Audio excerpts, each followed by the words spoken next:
முதல்வரின் திட்டங்கள் மக்களை சென்றிருப்பதால் திமுக ஆட்சி மீண்டும் அமைவது உறுதி என சென்னை மயிலாப்பூர் திமுக வேட்பாளர் தா வேலு நம்பிக்கை தெரிவித்துள்ளார். மயிலாப்பூர் சட்டமன்ற தொகுதியில் களமிறங்கும் திமுக வேட்பாளர் தா வேலு தேர்தல் நடத்தும் அலுவலர் விஜயலட்சுமியிடம் தனது வேட்புமனுவை தாக்கல் செய்தார்.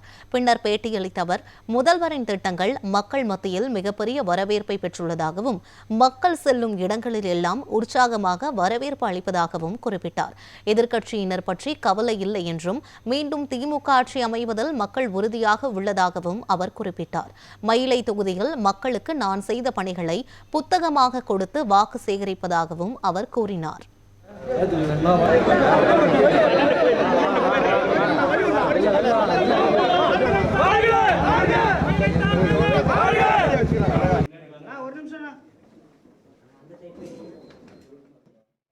இப்பொழுது தேர்தல் அறிக்கையாக நிறைய திட்டங்கள், குறிப்பாக மகளிருக்கு 2000, 8000 ரூபாய் அவர்களுக்கு வேண்டிய அந்த பொருட்களை வாங்குவதற்கான அந்த கூப்பன், இது போன்ற நிறைய திட்டங்களை இந்த தேர்தல் அறிக்கையிலே அறிவித்திருக்கிறார்கள்.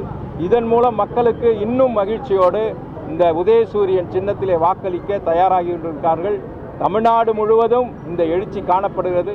எங்களுக்கு ஆளுநர், பிரதமர், முதலமைச்சர் யாராக இருந்தாலும் எங்களுக்கு கவலை இல்லை. எங்களுக்கு திராவிட மாடல் ஆட்சி நாயகனுடைய திட்டங்கள் இன்றைக்கு மக்களிடத்தில் இருக்கிறது.